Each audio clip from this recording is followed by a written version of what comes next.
Okay, so we're going to start the class right now, and we're going to have like a different type of class today. We're going to start with our reading that it's already on Canvas. And I will ask you please to read first this article. You can find it in Canvas. I will show it to you. Give me a second. Okay, so here you will find it. It will be this one, which is the World Trade Service Trade Report. You're just going to open this, and it's like a really long article. So what I'm thinking is that we can divide the group into two. So the IDs that end with a not number will be reading from page 22 to 31, and the IDs with the last number being even will start reading from 31 to 44. So in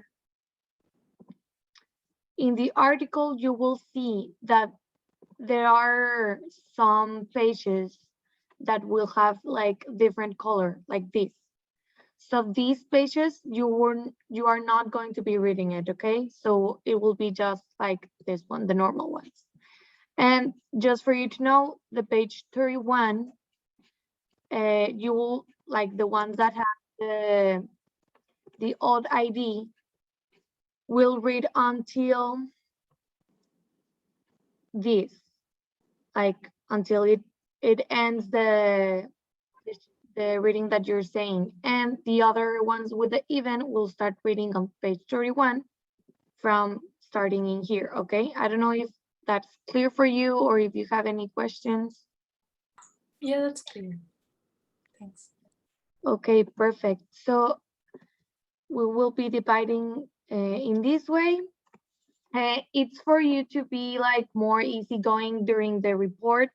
And I think it's better that we discuss after that you have this information. I mean, right now you're going to be divided this way, but you will have the reading in Canvas. So if you want to read the whole report again later on, you will be able to do so. Just right now, because of time, we will be dividing the chapters, like the themes in this way. So you will have 20 minutes and we will be coming back at 7:35.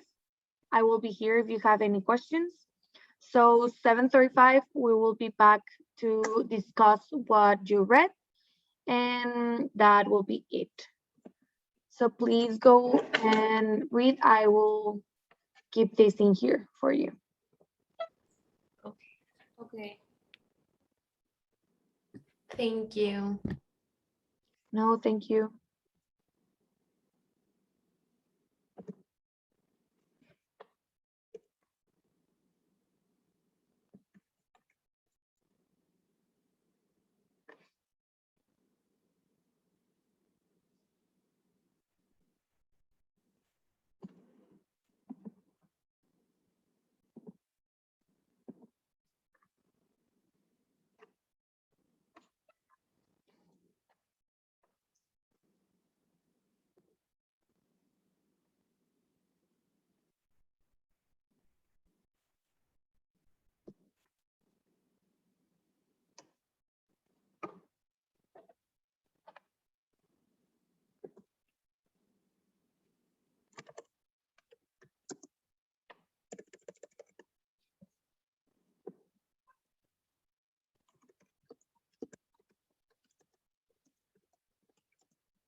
Hello guys, so time's up. I don't know if you feel like you need more time.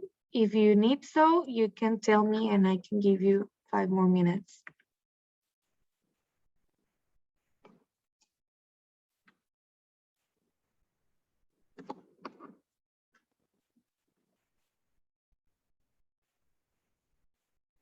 Okay, I think, yeah, 5 more minutes will help. Do you need more time or?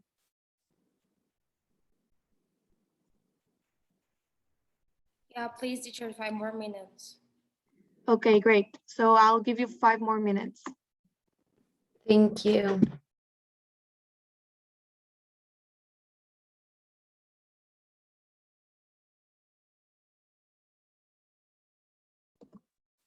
Okay guys, so time's up.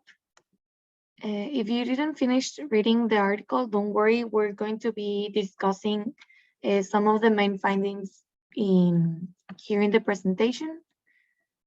So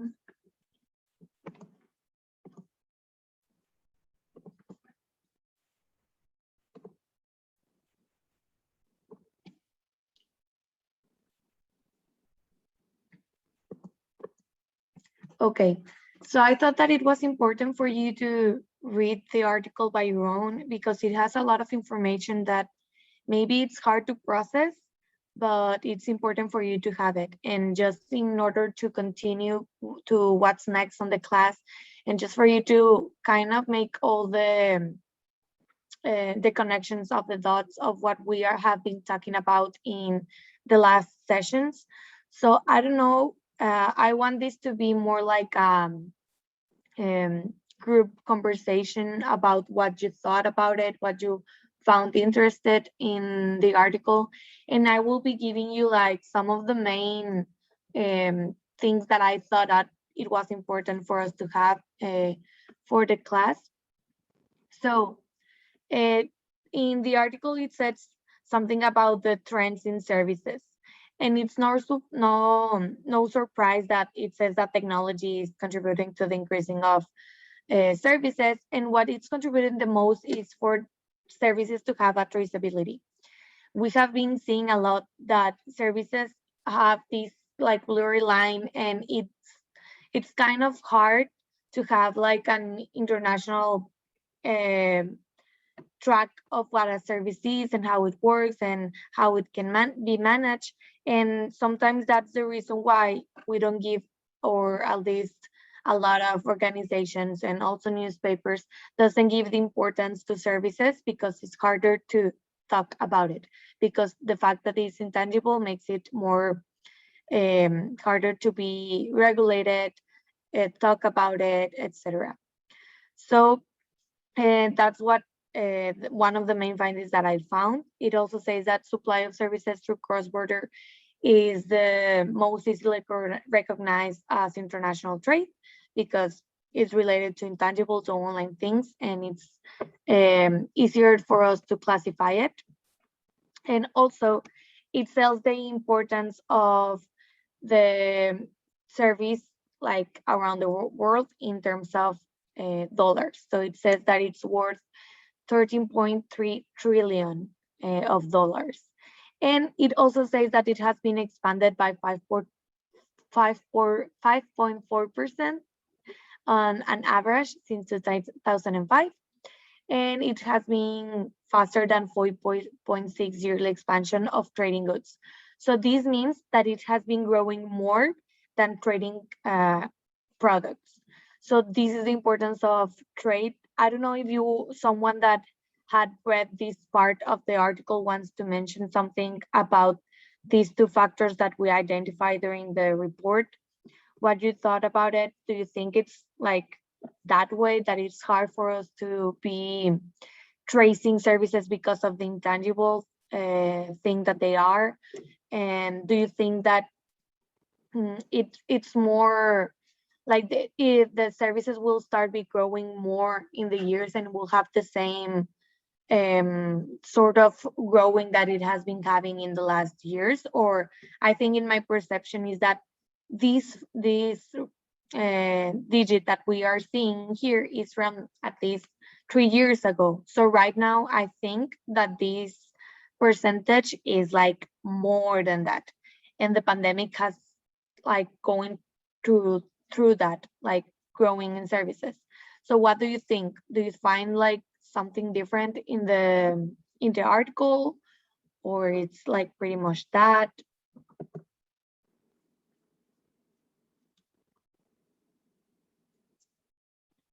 I was really interested on the part of women in services and how in developing countries uh, they have more presence on on sectors that are is low trading in services, right? So they focus on education, on tourism, and I think they should have, well, the government should have more opportunities to make women focus on other services like ITC. Yes, of course. And like it's been improving. And if you see like the data, it's that services tend to be more inclusive in for women, but still it's not inclusive in the most important, it's not like important, but in the most significant parts of services. So we still have things to do and things to work on so that they can be inclusive in all of the industries related to services. That's like a really good insight, and we're going to discuss this next. Just before we go there, I want to have like this insight. So the information in the article says a lot this, and I think that is related to what we have been discussing in class. Even though that cross-border has been growing a lot lately, and is the most easy to recognize that it's a service, the most for export mode that is bigger, like in terms of percentage and representation, will be the third export mode, which is commercial presence. That is the one that has been like here in the world for a longer time than the other three. And I want just to, before we start talking about what we also find out at the end of the article, I thought that this was interesting and it was important for us to have like a little insight of the industries that are inside services and how is the like the conduct that they have been having. So in here we have that distribution services and financial services are the biggest represented in services. So it's also said that computer science, R&D, health services are growing in a rate of 10% above average. And if you think about it, and if you see these, health services are like really a low percentage of all the industries that are in services. But right now, I think that maybe this percentage will be changing like a lot. Maybe if we have been seeing this article recently from 2020, this will be changing because of what the necessities that the pandemic has going through us. So it's just an important fact for us to consider. Also, distribution services and financial services are the largest trade services globally, as I just mentioned. So that's the most representation globally. International tourism is the most inclusive service sector with participation in trade by economies at all levels of development. And that's a thing that we're going to discuss here in the presentation. As we have seen also in the report, there's a different way of doing business in developed countries and developing countries. So the industry that is more equitative related is the tourism sector. So you will be kind of seeing the same for developed countries and developing countries. Banks and other financial services are adapting to changes in consumer preferences by offering an increase in number of services online. And that's what we've been seeing, that technology has been supporting services to just not doing the things that they are normally related to do so, but they're expanding to other ways of giving that same services. And that's a great example of it. So IT services are expanding by 11% annually on average. And also another thing where technology is involved at is in wholesales and retails, because they're kind of certainly closing physical stores and choosing to sell online. or blending physical presence with online ordering and delivery options, as we have been seeing here in HEP, in HEB, that normally some years ago we were just able to go to make the super like physically, and right now they're offering other types of you going to the grocery store, which is like doing all the list online, paying online, and then you can just go and pick up the things that you bought. So they are applying different technologies in order to give you a better customer service, a better experience, and other ways to do things. So in summary, I think that from here is that technology is gradually transforming all industries little by little, that financial services and distribution services are a great part of it. And maybe that the statistic that we're seeing in here will be changing the next time that we see this report. Why? Because of the pandemic, that it has led us to increase some growth in other industries like health industry. So it's just a matter of having this up on mind and seeing that maybe this kind of information has been changing in the last year. So in here, just for you to have, yes, Jime? Something that really caught my attention from the part you just mentioned, because I read that, was that they were like shifting toward cross-border because it was really expensive to like move doctors to the US just so he could do an operation, or like it took too much time for financial services to set up a new location in another city. So maybe it was easier for them to reach all their customers by creating online services, and they have everything like they can do everything online now. So it was really interesting to see like that shift because of various reasons, like not primarily because they wanted to, but because they needed to.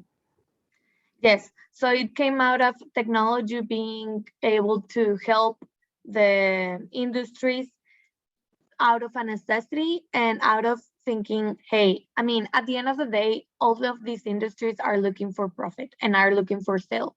So if they see that there's like a good opportunity and it will be more attractive to the consumer being a thing online, they will start going and translating all the services on online. It doesn't mean that all the other types of services will be disappearing. I don't think so, but it's more like a thing that they will start joining forces and doing like a combination of both of them. But yes, that's a reality, and that's what all of the companies are looking for, and having to spend more and earn more in some way. I don't know if someone wants to comment something about this before we start like seeing other parts of the report. What do you think about it, like in terms of the industry in general?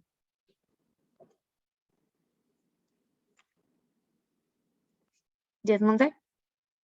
Well, I also read about it, and for me, it was very interesting about how it's growing the intellectual property, all the service cover that the reproduction and distribution of copyrights or software, the audiovisuals and books or that all stuff, and with the graphics that you show us, that the IP services that is really growing rapidly, and sometimes the old people, I don't want to say it like this, but old people like our grandparents, or I know that they are like teaching about the technological stuff, but sometimes they are like the old stuff. There's gonna never disappear, and there's always gonna be the old way, but they are always like in advanced. And in the last years, there's a boom on this demand, and for me it's very interesting because the technology is not the future, it's like the today. And also I found out that there are a lot of imports and exports in also in United States, in Japan, and the in European Union that are the most like the development economies. And now that the total data I found it very interesting that how the intellectual property in these last 5 years is growing very fast. Yes, thank you, Monse. And if you think about it, intellectual property has been in here, like in the industries for a long time. And maybe at some point we didn't realize that that was a service. We just thought about it like, okay, it's something that I have to do to have my company protected. But it's a service. And right now that we're more conscious about it, we know that the importance of being having all the copyrights and all the things like of the intellectual property related things, it's important for a company to have it. And sometimes like it's not an option. It's something that you have to be doing. Yes, Andres? Yes, as you just mentioned, actually in financial statements, intellectual property and trademarks and copyrights are actually classified as intangible assets. And that adds value to the company in the sense that the company may use it for, I don't know, maybe a patented design or maybe to license that intellectual property to a third party. So yeah, I mean, in a way, uh, IP is a service. Yes, and it's a service that if you think about it, you cannot separate, as we have been saying, products from services. So all the products have to have this service involved in their procedure. Like, I mean, iPhone has its patents and intellectual property related things, and it's a product-based company. So if you think about it, not because you are in a product company doesn't mean that you don't have to be involved in all types of other types of services, which a great example of it is intellectual property. So yes, and something that you're saying also is in about the developing countries and developed countries. So something that it's important in here and what grabbed also my attention was the thing that they mentioned that there is a concentration with the 5 economies ranking both as leading services exporters and importers. So these 5 Asian economies account for 56.7% of the developing economies export and 58.1% for imports.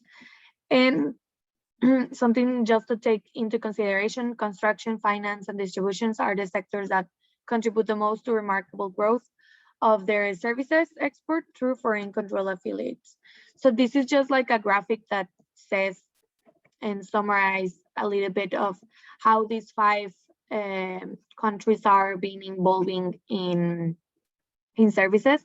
If you see other 125 developing economies have been growing a lot in the last years, but for less developing economies, we still have like a great opportunity in here. So if you see China has growing a lot comparing to 2005 and 2017. And it's interesting just to see how they are being managing in terms of export and imports. And also, yes, Donato? Yes, I just wanted to compliment a tiny thing that really caught my attention in that part, which is it that in those 5 biggest economies in Asia, like China, Singapore, it was very interesting to read that the most service export mode they managed was through commercial presence, which is control affiliates and subsidiaries abroad. And that really contrasted with what I came upon later, which was that overall, the developing economies prefer to expand through cross-border. So it was very insightful to come upon this data. Yes, and it's because it's the most common one, like commercial services, and it has been like maybe they feel more comfortable with that, and it's the one that needs more investment if you think about it. So it's related that if developed economies tend to invest a lot on that is because they have the resources to do so. Yes, Nancy? Yes, it's like completely related to what Hime was saying. Like commercial presence is the most common, but with technology coming in, well, they are preferring cross-border to be more efficient and like invest less money. Yes, so Well, spend maybe less. yes. So totally. So maybe if you think about it, the technology part and the developing companies companies from developing countries tend to be more like, okay, how can I save money and still be in the service sector? So maybe cross-border, it's really an easy way for them to do so with less money. And if you think about companies that are in developed countries, they will prefer more of a commercial presence because maybe they have the resource to do so, as we were saying. And that's maybe the activity that we are going to be seeing in another economies. So just in here to have like the general approach of it. As I was saying, there's different ways of doing economy in terms of services.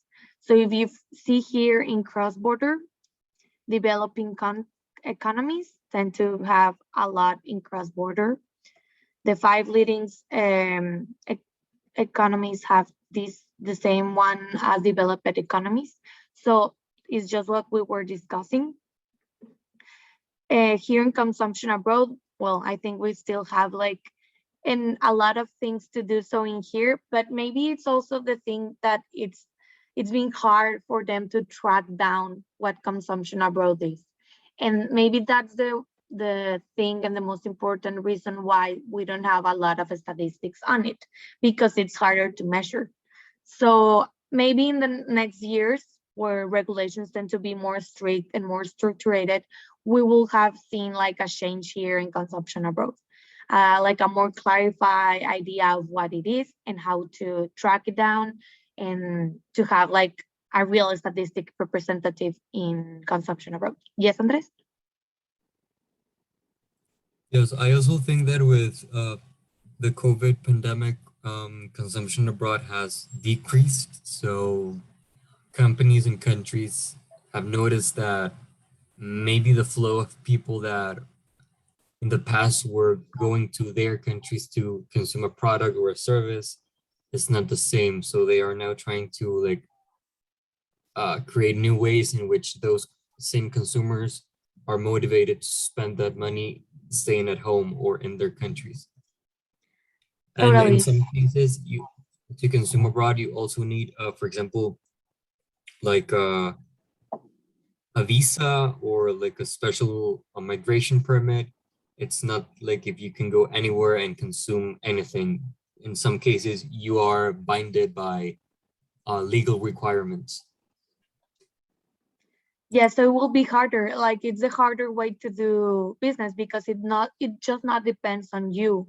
It depends on other barriers that maybe a country has in order to be able to do consumption abroad. And well, this statistics is from 2017. Well, they are estimating it into 2019. And maybe, as Andres was saying, because of COVID, this number will not change like in these years.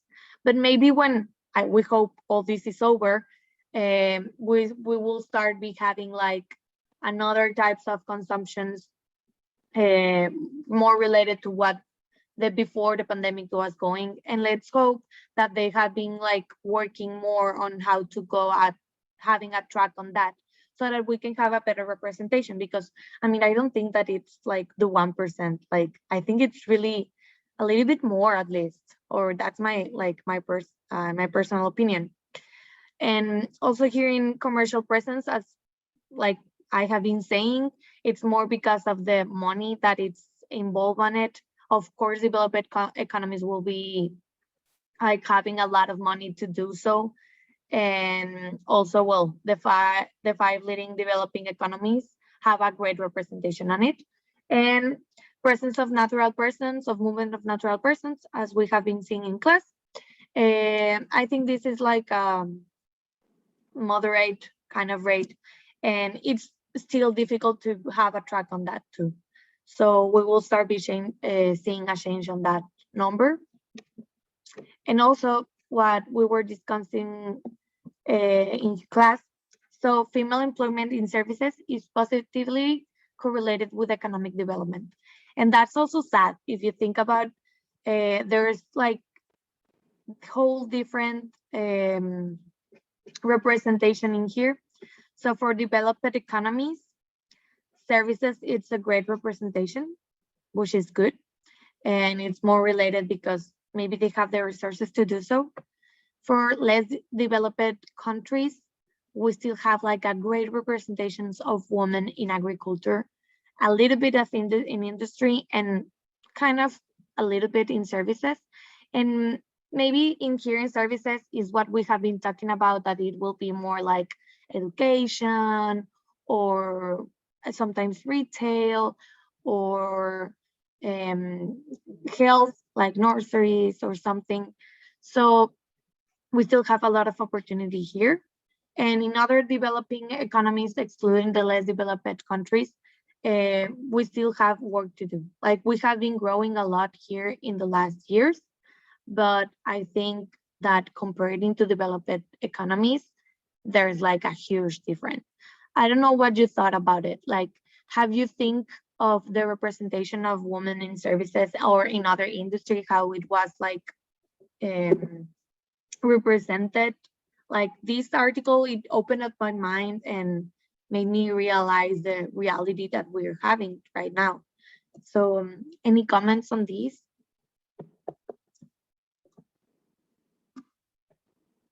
Yes, Sarah? Yes, I thought as well that it was very interesting. Like they said that on developed economies and developing economies in both, like women have even around a 10% more of presence in services than men. I thought that was very interesting, but I also thought like, as you said, in least developing economies, I think like the gap of inequality is not going anyway. I mean, it's even maybe increasing by leaving women at agriculture or a very few at industry, while at developed economies and other developing economies, like that gap of inequality might be decreasing because women are participating on services that are right now what is the most profitable way to have revenue. Yes, thank you, Sarah, totally. Raul? Oh, yes, teacher. Good morning. Yes, I want to figure out or point out, I'm sorry, that one of the most recent, I think, woman achievements in services is that the creator or CEO of Bumble is a woman, and she got a little bit of a spotlight when Bumble came into the Nasdaq stock exchange. So I think there it was, even though it was COVID, maybe it functioned as a motivated aspect for, I don't know, women to develop more services, or just for men to include more women in service companies. Yes, and I think that it's also mentioned in the article that it says that companies that have representation of women tend to be like successful. So it's a thing that maybe we have been evolving. In some cases we have been, in others maybe don't, but it's like we're making baby steps. Let's hope we can make bigger steps in the next years. And as Raul is saying, being involved, trying to have women as a representative of a service or even an industry may inspire other companies to do so and start changing like this number to be a more greater number. So just like to summarize the key facts, I write down these three, which is one of the ones that are in the report. So it said trading services expanded faster than trading in goods, as we have been seeing. Commercial presence in another countries is the dominant modes of supply for trading service globally, as we have been also discussing in class. And the contribution of developing economies to trading services grew more than 10%. But remains largely concentrated in the 5 economies. So we still have things to do in terms of developing economies. Maybe it's also the fact that, as I mentioned, the money involved on it has a lot to do in these graphics that we have been seeing. Let's hope that we think about new ways of making business, even though we're not having like a lot of resources to to implement them. I think technology will help us a lot to start to be shifting into a service sector. So I don't know if someone wants to say anything to conclude this chapter and to start seeing out more about regulations. Someone wants to say something?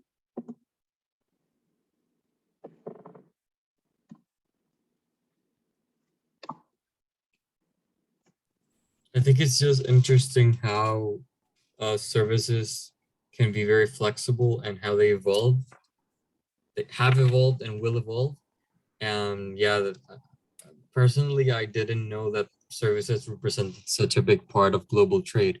And that's really interesting for me. When you think about global trade, you normally think about goods and tangible goods being sent from one country to another for manufacturing and then resold to another country. But yeah, services, I think it's more complex, but it's a very, like, it has a lot of potential in the future. Yes, totally. And thank you, Andres. So we have been seeing like a lot of information about services, and sometimes I feel like it's like a monologue here talking to you. So that's why I thought that it was important for you to just take the time here in class and read this information for you to process it and finish to connect that dots that we have been telling in class with more números crudos, as we said it in Spanish. So I invite you, if you want to get more information about it, you can read all the report that it's there in Canvas. We here discuss just like the main ideas, just for us to have a conclusion on that. Or if you feel like you need more information about it, that report is it's complete for me. Like, it has a lot of information and it can help you to understand more about the sensitive and the importance of services right now, because as Andres was mentioning, it's not just trading goods, but trading services is like the biggest representation of trade in the world.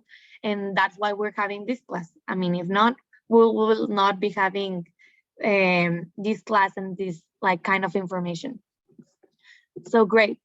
So moving now a little bit more like into regulations. And I mean, in today's class, we will not be seeing like a lot of regulations. It will just be like an introduction to them.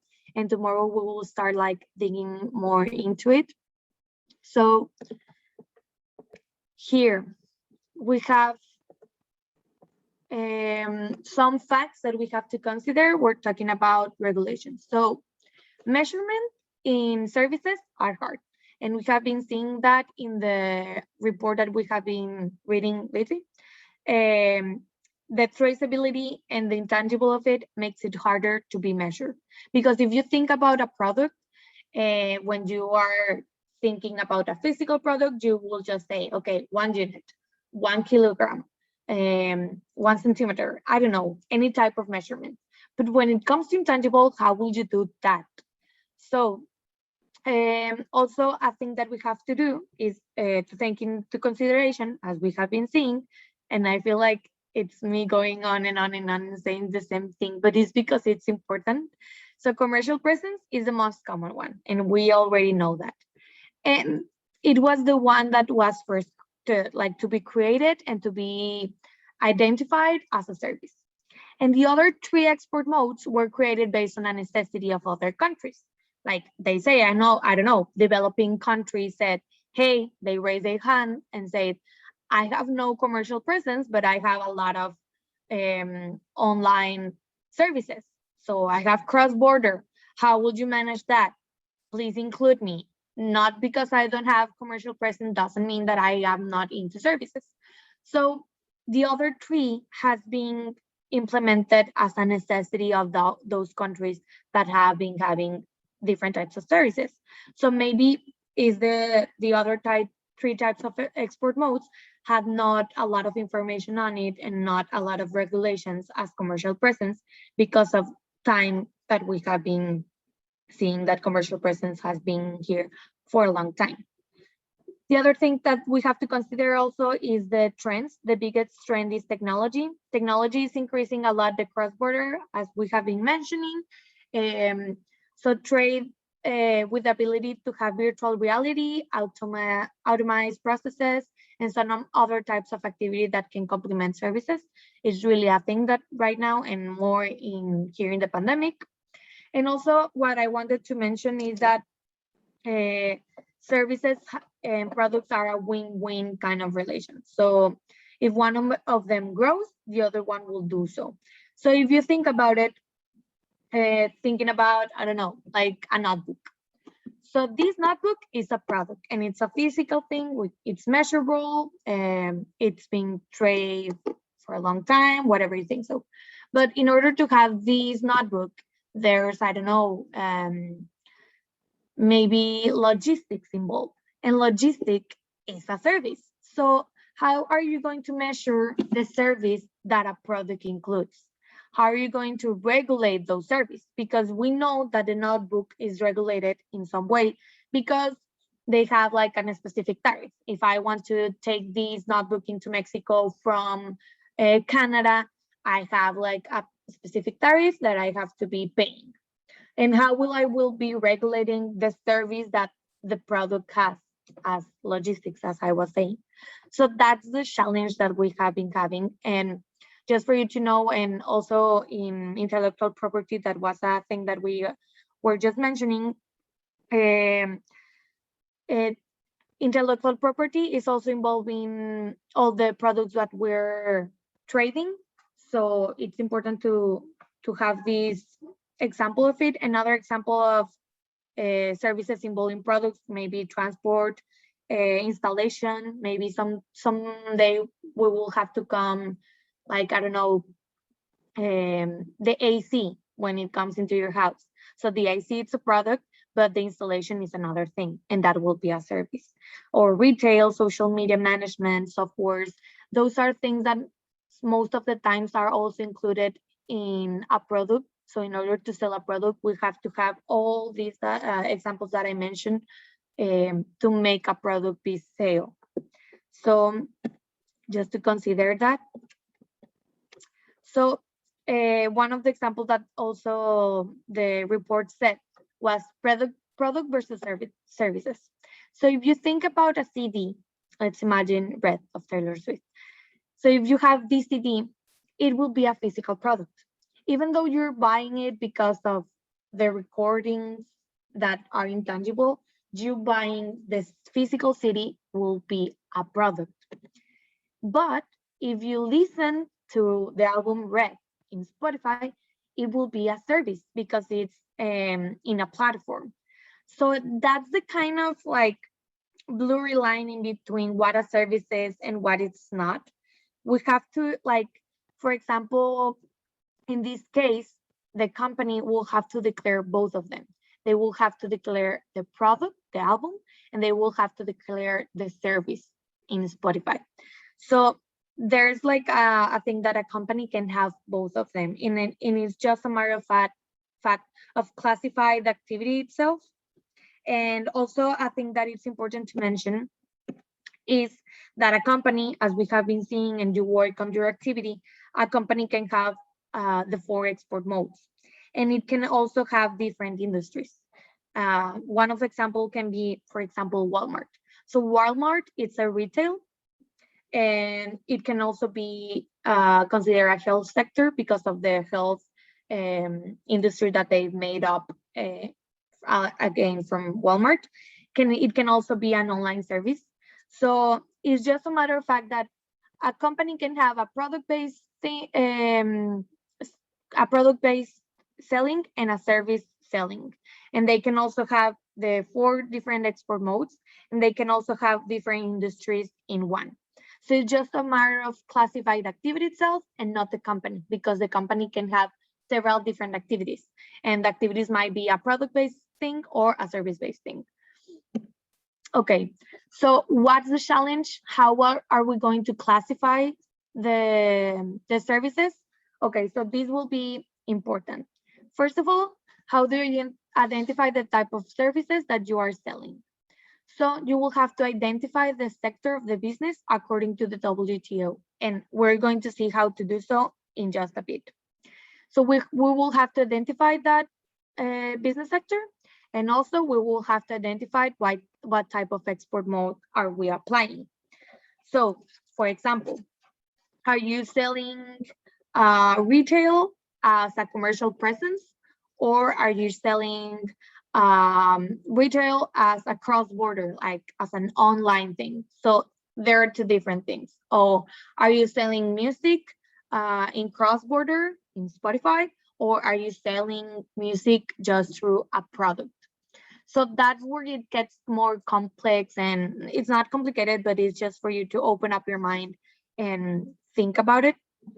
So how are we going to classify it, like the business sector?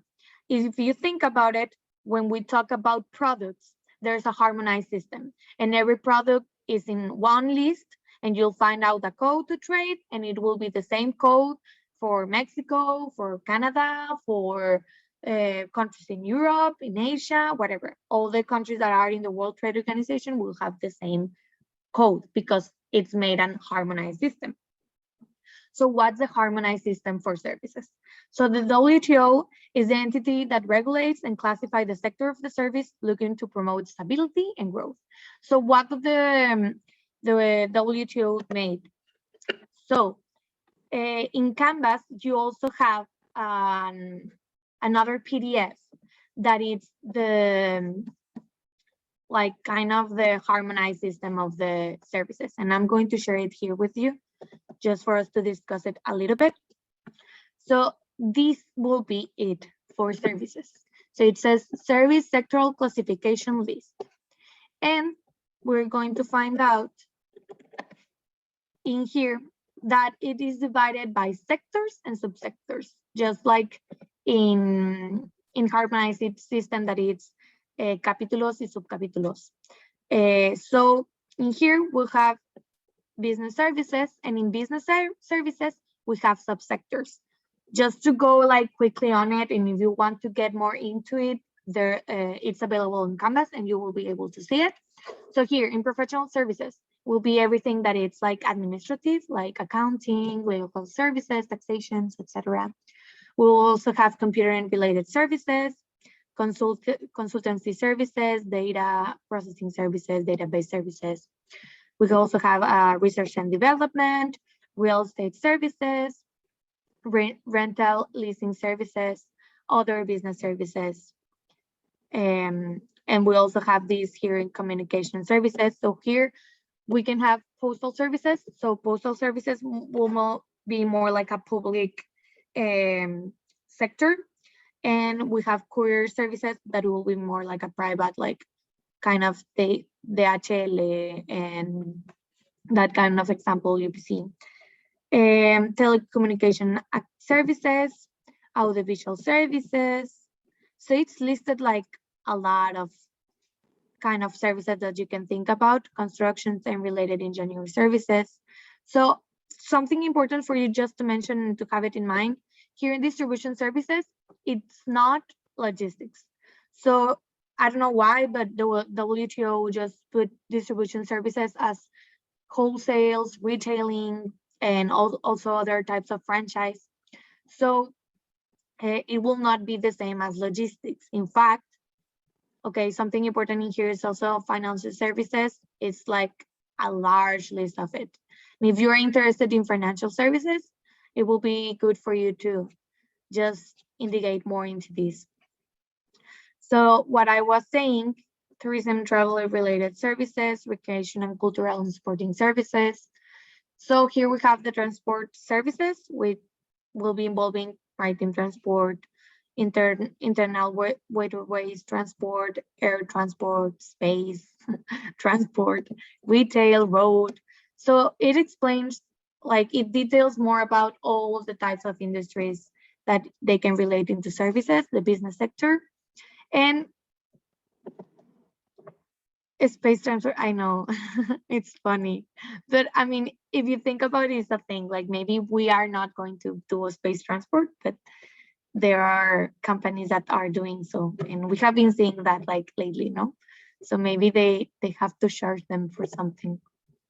So if you don't see a service in the list, you can find it in here like other services not included elsewhere. So the same as in harmonized system, like at the end of the list, they have like others not related.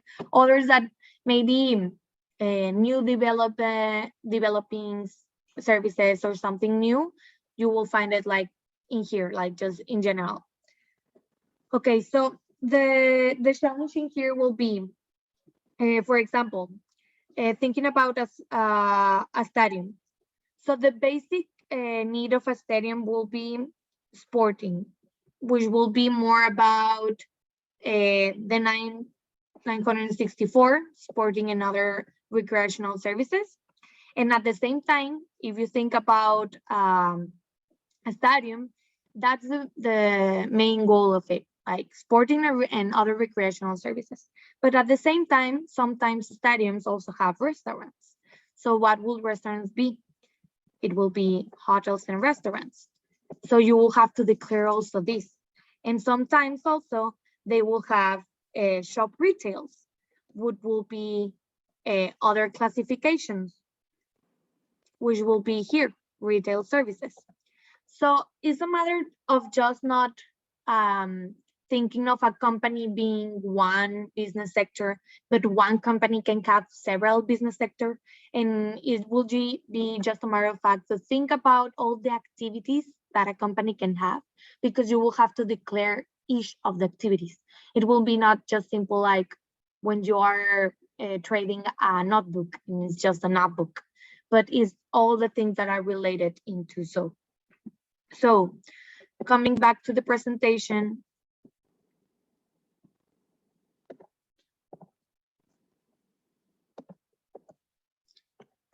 So in here, what's next? So if we already have that code that is listed in that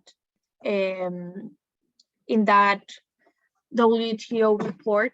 So when you have that code, you can go to the WTO or other websites so that you can see if you comply with everything. So if a company says like, okay, you will be entering our company and you will be in charge for us to know that we comply with all the regulations. So what you are going to be doing so if first of all, you're going to identify what type of business sector your activity is on. You're going to that list. Then you will have to go into the WTO, or there are other websites that they can tell you more about the regulations so that you can see if there's a specific regulation for certain country that you have to be specified on. Sometimes maybe there will not be possible for you to do that activity in a country just because they don't want to. So it's just a matter of fact for you to first analyze what type of business sector are you contributing in your activity, and also what export mode are you related to. So the WTO is not the only organization regulating international services, but is the one that has been giving the most importance to. So right now, that's what we have, and that's the evolution that we have been having. So the tax on goods versus tax on services, and that's the tricky thing here in services. So you know that the notebook will have a certain tariff for you to be trading that good, but here in services it will be different. So if you think about Netflix, okay, so Netflix, imagine in the United States, it will be cross-border and it's entertainment. So how are they going to charge that cross-border? I mean, will they have be at a specific tariff? How are you going to tariff that? If you see, I don't know, if you see one movie, you are going to charge for one movie. Are you going to be charging for time lapse? I don't know, every 5 hours, 1 week, or because it will come into the subscription? Like it gets more like difficult because services is not like a physical product that it will be the same, but services are changing and they have different necessities and they have to adapt to each service. So that's the impossible thing It's not impossible, but the hardest thing in here in services, that all services are different, all services have different classifications and modes of doing things. So also what we need to consider is that it has to be like fair for everyone. Another example will be Hard Rock Hotel. If you think about Hard Rock Hotel in Ribera Maya, so some people will be doing a services, international services, like an export, because they are coming to Hard Rock Hotel to have the service there. But also, us as Mexicans going to Hard Rock Hotel in Ribera Maya will not be like trading as services. So what are you going to do? You're going to charge the half of your visitors and the other half not. So that will not be considered as fair for everyone. And it's kind of a thing that is happening right now with services, and it's something that makes it harder to have like a specific regulations, but at least this is what we have so far. So international service regulations. So something important in here, and maybe you already knew that, but the World Trade Organization doesn't create a law. And by law is something that it's illegal if you don't do so. In the World Trade Organization, they create regulations, which is an invitation that maybe it forces you to do something, but it's not illegal. So they just invite you to do so. They are not the ones that, hey, if you're not complying with this, I will charge you, or there will be like consequence, like legal consequences. They are not the entity of doing that.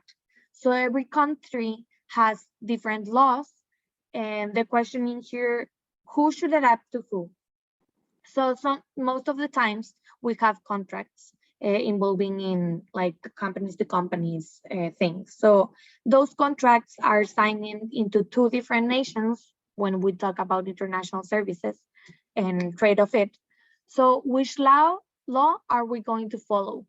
It normally is the law to the country that you're selling. So that will be the law that you will be considered in the contract. But it can be the other way around, even though it's not that common. But it's just for you to know that the World Trade Organization doesn't create a law, it creates regulations that in the laws, it will be considered.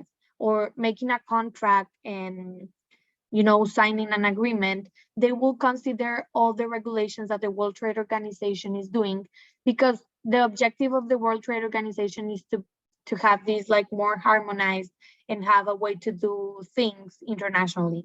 So this invitation will be seen in the contract, but the law that they are following will be of the determined country that when doing the contract will be decided. So just for you to have like a background and how maybe laws are divided in our world in general. So there are legal systems, and the most common ones will be civil law and common law.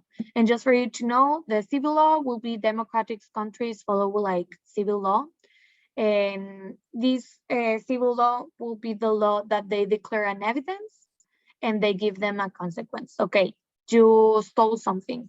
So you were against the law, you will have to present evidence, and if there are enough evidence, you will have these consequences.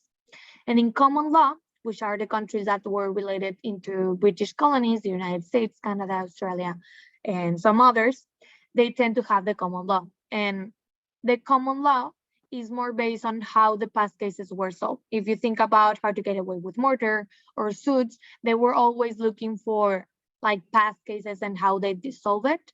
And sometimes when you have a case, they will take into consideration what they have been made on the past. And they take that into consideration to make the decision, and then they make the decision. But it's different ways of laws to be applied in a country. And sometimes the most easy way of doing a contract or an agreement between two countries will be for them to have the same legal system. So civil laws with civil laws, common law with common law. But I mean, that's not a reality, of course. It might be the easiest way, but we also have a lot of interaction between the United States and Mexico or the United States with Australia. So it's not possible, but it might be easier. So, okay, just talking about a little bit about regulations. Something important and what we have been seeing is that, okay, services, they don't have a lot of regulations. Why? Because what we have been seeing, that it's more complex, it's not that easy as a product, and we're still like in our way to define the regulations for services. But the other law to consider when selling services are that we have still some laws to follow that might not be only for services, but also for products. So important to consider international trade laws, tariff or not tariff barriers. So what are we considering tariffs? Because sometimes, for example, for the logistic services, you have a product involved, like you are moving a product in logistic, which is a services, and you have to have the tariff of the product in your mind. So sometimes, even though it's intangible and we don't have a specific tariff right now, we will just have to consider that maybe in some services, we will have to have in mind what tariff the product that we're having a service for will be. And non-tariff barriers will be the typical things that the barriers that a government can implement for certain services. Maybe, I don't know, in China, they will be saying, okay, commercial presence, as we have been seeing, you will not be able to make any commercial presence if it's not with Chinese company. So that will be a non-tariff barriers, and we will have to be seeing what the regulations of the specific country is. Also, another thing that we are not able to avoid are taxes. So even though it's a services, we still have to pay taxes. For example, it will be a sales tax, a corporate tax, a state tax, property tax, income. So all of these will be still involved in services. We'll still have these types of regulations, even though it's not like internationally. It will be adapting to each of the country, because the representation will be changing. I mean, the sales tax will not be the same here in Mexico that in the United States, but it will be something that we have to consider. That will be there, even if we want it or we don't want it. Also, for foreign investment, the direct investment, the most advanced level of law related to services which is related to commercial presence. In this, we also have a lot of regulations, so it will be a matter of fact for us just to research more about foreign direct investments and what the laws and the regulations are in that. Also, intellectual property laws. So if we think about it, sometimes we think that, okay, a copyright, a trademark, a patent, or everything, if I register that in my country, it will work as well in China, in Canada, in Chile, I don't know, but it will not be the same. It's not the same to have it registered nationally to have it registered internationally. So it's something that we have to consider. And we will also have business laws, employment, immigration, contracts, antitrust laws. So the thinking here is that even though services doesn't have a lot of regulations, still these regulations are still applying to them. And we have to consider them because they are not going anywhere. These regulations will be applying to products and they will be applying also to services. So in some cases, they are going to be specific for a country, and it's a matter of fact for us to research what regulations in these areas are going to affect our services, just for us to consider them. Okay, so just to end up the class, and something to have in mind, and we will start discussing this topic in the next class, is the Uruguay round. They have created different entities to regulate international trades, and they created the GATS. And the GATS, I mean, the General Agreement on Trade of Services. So this is the main entity from the WTO that it's into services.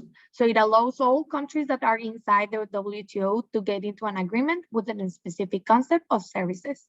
So this agreement most of the agreements will be general for all the countries involved, and some of them will just be applying to certain countries, as we have been seeing in the WTO in trades of goods. So this is something that we're going to discuss next class. I hope that this gives you a little bit of an introduction of what regulations of services and the reality that we're having right now in that, and that it gets more complicated than trading a physical good. So don't worry, we will start talking more about that so that you can clarify all the doubts that you have. My recommendation for you is for you just to start thinking about differentiating the activities of the company, and also go into that list and start like just having a quick look. Also, before we end the class, I just wanted to mention that we have this activity, activity number 3, that will be done. You have to upload it before midnight, before tomorrow's midnight. Tomorrow before midnight. So this will be just like a quick activity. You will have to consider one of the examples of the companies that you. Professor, we're still seeing your PowerPoint. Oh, I'm sorry. Okay. This activity. Thank you, Andres. So this is the activity. You will be seeing it in Canvas. Here you have all the instructions. It will be a PDF report and it's individual. So for you, it will be just to find out one of the companies analyzed in the activity number 2 that you just projected. If you want to change it, you are able to do so. I don't mind, as long as you select a company and you have to complete in mind the classification system. It can be more than one industry per company. If so, the students needs to select a business unit inside the company to be more specific. Also, you will have to identify a specific activity. Then you have to at least two classification systems, I mean 2 activities. And you will have to identify it in the World Trade Services structure, the one that I just show you, the list with all the business activities. And then you will have to identify like research statistics of the worldwide performance of the industry relevant to company using the World Trade Industry Code, and just prepare a summary obtaining information in a table, concluding if the industry is strong in international market or not and why. So please just read the instructions. If you can have like if you can advance the activity so that we can discuss it tomorrow before we start our class. If you have any questions or if you have something you want to share on your main findings, you can do that. And if you also have any question on the activity, you can email me, no problem. And that will be it for today's class. I don't know if you have any questions. I mean, we still have 4 minutes, but feel free to do so. Any comments or ideas?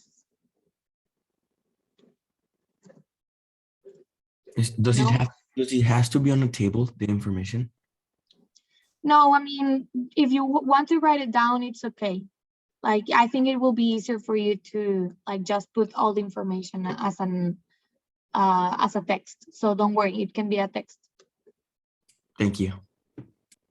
You're welcome. Okay, so any other questions? Okay, great. So don't worry, I know it was a lot of information right now. Yes, Nancy?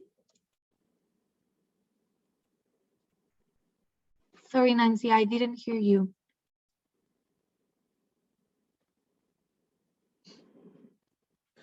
Okay, so please don't feel abrumated. We will still be seeing more about regulations, and I think that this activity will help you on relating all these definitions that we just say, and tomorrow we will continue on that. So thank you so much for today's class. I hope it was not that hard for you to read the article. That was not my intention, but I thought it was important. Yes, Monse? So can I stay at the end for say to do something, please, teacher? Yes, of course. Monse, I will stay with you. Okay, so thank you everyone, and we'll see you tomorrow. Have a nice day. You too. Thank you, Miss. Have a great day. Thank you. Miss,